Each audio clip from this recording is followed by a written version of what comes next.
Assalamualaikum warahmatullahi wabarakatuh. Selamat siang Bapak dan Ibu. Siang, Selamat Pak. siang. Tetap semangat ya Bapak dan Ibu. Alhamdulillah nih, kita sudah sampai di lokakarya keberapa ini Bapak dan Ibu? Ayo, lokakarya keberapa ini? Ya, ketiga Lokasi, ya. Ini sudah Pak. sampai ke lokakarya yang ketiga. Bapak dan Ibu, kita ke sini mau ngapain nih? Belajar, Pak. Belajar ya? Iya, belajar apa Bu Citra? Kita mau belajar apa? Belajar di Lokakarya, Pak. Belajar di lokakarya. Oke Bapak dan Ibu, seperti biasa ya, kesepakatan. Yang paling utama itu adalah ketika ada yang mau berbicara, Bapak dan Ibu bisa raise hand dulu ya. Oke, Bapak dan Ibu, ini nanti tujuan yang akan kita capai ini Bapak dan Ibu. Saya coba share. Ada Bapak dan Ibu? Sudah kelihatan Bapak dan Ibu? Udah, Pak. Ya, Aman. aman. Oke, kalau aman. Mudah-mudahan Bapak dan Ibu sambil kita berdoa di awal, mudah-mudahan ini membawa kebaikan bagi kita semua. Jadi tujuan kita itu adalah di pertemuan ini mampu, Budian bisa dibacakan apa Budian tujuannya hari ini kita Budian? Mampu memahami tentang pembelajaran berdiferensiasi. Oke, tentang pembelajaran berdiferensiasi. Terima kasih ya Budian ya. Nah, itu tujuannya. Harapkan kita, karena saya juga sama seperti Bapak dan Ibu guru, mampu memahami tentang pembelajaran berdiferensiasi. Nah, sekarang Bapak dan Ibu, saya akan coba share ya video tentang pembelajaran berdiferensiasi. Itu videonya Bapak dan Ibu ada di YouTube saya. Jadi nanti Bapak dan Ibu ini sekalian promosi, di subscribe ya Bapak dan Ibu ya video ini itu ya sekalian promosi. Ya Iya, kita Pak. berbuat kebaikan aja ya Bapak dan Ibu. Nah Bapak dan Ibu tolong disimak video ini ya. Mungkin tidak lama lah ya karena kita terbatas dengan waktu ya. Sudah ada videonya Bapak dan Ibu? Sudah ada, Pak. Sudah Cuman belum ada ya. bergerak. Belum bergerak ya. Oh, nah sudah bergerak Bapak dan Ibu? Oke, oleh saya di skip aja ya Bapak dan Ibu. Saya yakin Bapak dan Ibu sudah lihat di link SMS yang sudah dibagikan, itu ya.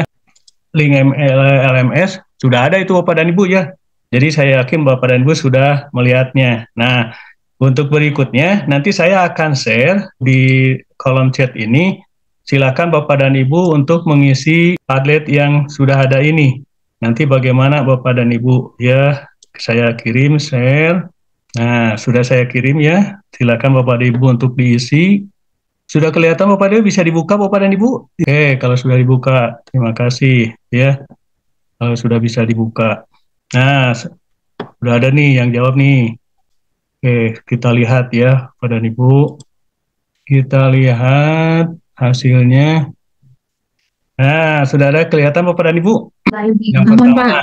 ya ada ya. Tuh Bu Maria udah jawab, kemudian Pak Haji, oke Bu Maria, jawabannya pembelajaran berdiferensiasi. Ini pertanyaan yang pertama itu setelah menonton video tadi, menurut Bapak dan Ibu, apa yang masuk dengan pembelajaran berdiferensiasi? Pak Haji, sudah, kemudian Budian. Saya pingin tahu, mohon maaf, saya pingin tahu. Coba Pak Haji, bisa nggak sedikit menjelaskan Pak Haji, apa maksudnya ini Pak Haji? Pak Haji bilang pembelajaran yang berdiferensiasi adalah pembelajaran yang mampu mengakomodir. Nah, ini apa maksudnya Pak Haji? Halo Pak Haji. Ya Pak, di monitor. Terima kasih Pak. Jadi kalau menurut saya, pembelajaran yang berdiferensiasi itu adalah pembelajaran yang eh, mampu mengakomodir berbagai perbedaan. Karena kita tahu kan, Ya, peserta didik kita itu berbeda-beda, baik itu potensinya, ya, kecerdasannya. ya. Maka dengan eh, melaksanakan pembelajaran berdiferensiasi, kita akan bisa mengantarkan anak-anak kita menuju kesuksesan. Begitu Oke, Pak. Terima kasih. terima kasih Pak Haji, bagus sekali. Boleh kita plus ya, kasih tanda jempol buat Pak Haji. Terima kasih Pak Haji. Coba saya minta ke Bu Citra, bagaimana tanggapannya atas yang tadi Pak Haji sampaikan, Bu Citra? Ya, betul ya, Pak. Sama dengan Pak Aji, kalau pembelajaran berdiferensiasi ini memang menarik sekali, ya, karena berpihak kepada murid ya, Pak ya. Berpihak pada murid, terus benar-benar mengaplikasikan ilmu kita di guru penggerak ini, Pak, dengan pembelajaran berdiferensiasi. Kita mengimplementasikan juga filosofi KHD-nya, Pak. Terima kasih. Terima kasih Bu Citra, bagus sekali ya. Kasih aplaus buat Bu Citra, kasih jempol Bapak dan Ibu buat kita semua. Nih Bapak dan Ibu, kalau misalnya saya bilangnya begini, ya, pembelajaran berdiferensiasi itu adalah pembelajaran yang memperhatikan kebutuhan anak. Kalau yang setuju kasih jempol, kalau yang tidak jempolnya ke bawah. Boleh nggak kalau misalnya begitu Bapak dan Ibu? Pembelajaran berdiferensiasi itu adalah pembelajaran yang memperhatikan kebutuhan anak. Oke. Kemudian pembelajaran berdiferensiasi itu adalah kebutuhan yang memperhatikan lingkungan sekolah juga. Oke, gimana Bapak dan Ibu? Oke, terima kasih Bapak dan Ibu. Sepakat ya Bapak dan Ibu? Jadi pembelajaran berdiferensiasi itu diantaranya adalah pembelajaran yang memperhatikan bakat, minat, lingkungan sekolah juga. Ya Bapak dan Ibu. Oke, yang kedua, apa yang harus dilakukan oleh guru ketika mempraktekkan pembelajaran berdiferensiasi? Ini Bu Maria, ya, jawab. Kemudian hal yang pertama yang harus dilakukan guru dengan melakukan tes diagnosis. Oke. Kemudian Pak Aji, nggak perlu mengidentifikasi kebutuhan peserta didik. Kemudian Bu Dian, melakukan asesmen awal. Nih coba kita dengar penjelasan dari Bu Dian. Ini maksudnya gimana Bu Dian? Ya Pak, jadi untuk mengetahui keberagaman yang ada di dalam murid, kita melakukan pemetaan Ya, dari mulai kesiapan belajar, minat, profil. Nah, pemetaan itu kita lakukan melalui asesmen yang disebut asesmen awal. Seperti itu Pak. oke. Boleh tidak kalau misalnya kita bilang asesmen itu samakan dengan diagnostik? Asesmen awal itu samakan dengan diagnostik. Boleh tidak? Kalau saat ini sudah tidak boleh Pak, karena diagnostik itu jatuhnya lebih ke psikologis siswa. Gitu. Ya, terima kasih Bu Dian. Sepakat yang lainnya Bapak dan Ibu ya. Jadi apa yang disampaikan oleh Bu Dian itu sudah betul. Kalau di awal-awal kita ya, ini kan angkatan ke-10 ya. Kalau di angkatan ke-1 itu masih menggunakan diagnostik. Kalau sekarang lebih cenderung kepada asesmen awal. Kita kan berada di angkatan 10. Oke, Bapak dan Ibu. Jadi di dalam dua pertanyaan ini kita sudah mengetahui yang pertama pengertian tentang pembelajaran berdiferensiasi, betul tidak Bapak dan Ibu?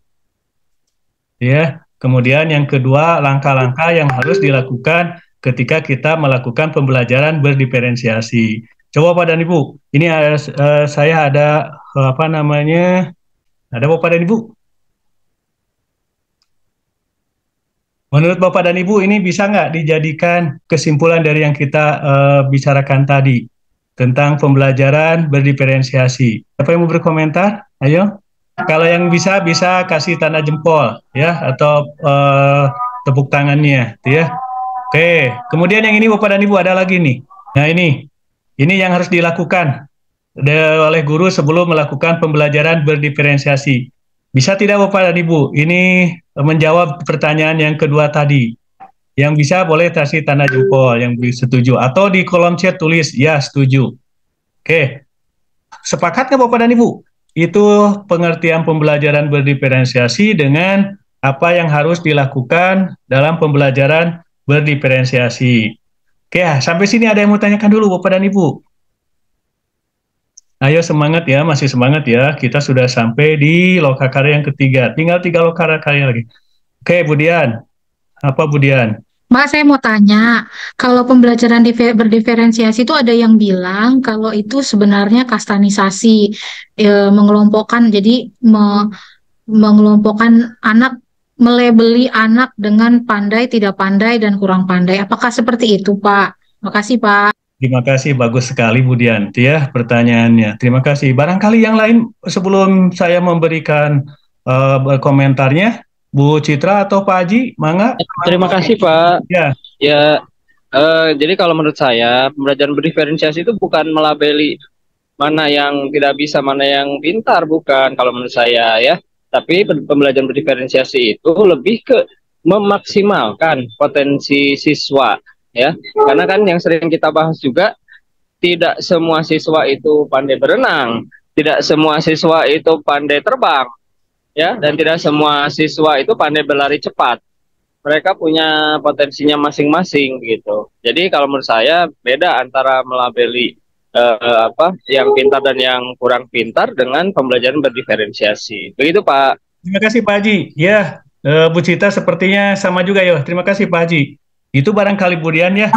Jadi bukan pengkastaan gitu ya, tapi kita berusaha untuk memfasilitasi kebutuhan sesuai dengan bakat, minat, dan motivasi murid-murid kita. Oke, Bapak dan Ibu, ada lagi nih satu pertanyaan, ya. Dalam pertemuan Lokakarya ini, saya akan kirim Padlet, ya. Saya kirim Padlet. Oke, silakan untuk diisi ya Bapak dan Ibu, ya Padletnya, ya. Silakan untuk diisi. Itu cuma satu pertanyaan saja Bapak dan Ibu. Oke, nanti kita lihat. Oke, sudah ada yang jawab ya. Bu Citra mungkin bisa menjelaskan nih, ya. Bu Citra itu jawabannya di sini untuk memaksimalkan potensi murid. Apa ini maksudnya Bu Citra? Iya Pak, yang kita tahu ya, seperti kita ketahui bahwa siswa itu masing-masing memiliki kodrat alam dan kodrat zamannya. Dan mereka pun berbeda-beda karakteristiknya antara satu dengan lainnya. Dalam satu kelas pun pasti ada berbedanya. Nah, dengan seperti itu berarti dengan pembelajaran berdiferensiasi kita bisa memaksimalkan potensi terbaik mereka sesuai dengan kodrat alam dan kodrat zamannya. Seperti itu, Pak. Terima kasih Bu Sipa, luar biasa sekali jawabannya ya. Luar biasa sekali. Saya pikir Pak Aji dan Bu Dian juga berpikiran sama, ya. Kenapa itu perlu dilakukan? Ini seperti misalnya Bu Dian, sini saya bacakan, karena setiap siswa memiliki keberagaman dan kesiapan belajar, minat, profil, di mana hal ini mengakibatkan perbedaan kebutuhan setiap siswa dan seluruh kegiatan pembelajaran haruslah memfasilitasi perbedaan tersebut. Luar biasa sekali ini jawabannya. Terima kasih Bapak dan Ibu, ya.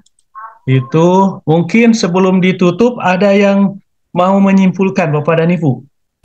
Iya Bu Citra. Oh Bu Maria, silakan Bu Maria, ya dari baru kedengaran nih suaranya. Ini orang sibuk. Iya Pak, susah masuk dari tadi saya. Ya, terima kasih ya Bu Maria ya. Mohon maaf mungkin tadi susah masuk karena saya telat memberikan linknya. Ya, mohon maaf Bu Maria ya. Bu Dian barangkali mau menyimpulkan? Ya, baik Pak. Terima kasih untuk waktunya. Jadi saya menyimpulkan dari hasil lokakarya kita hari ini bahwa pembelajaran diferensiasi merupakan pembelajaran yang diperlukan di sekolah-sekolah untuk memfasilitasi kebutuhan siswa. Nah, maksudnya adalah supaya tujuan pembelajaran optimal. Kalau tujuan pembelajaran optimal, maka kualitas belajar siswa dipastikan akan meningkat.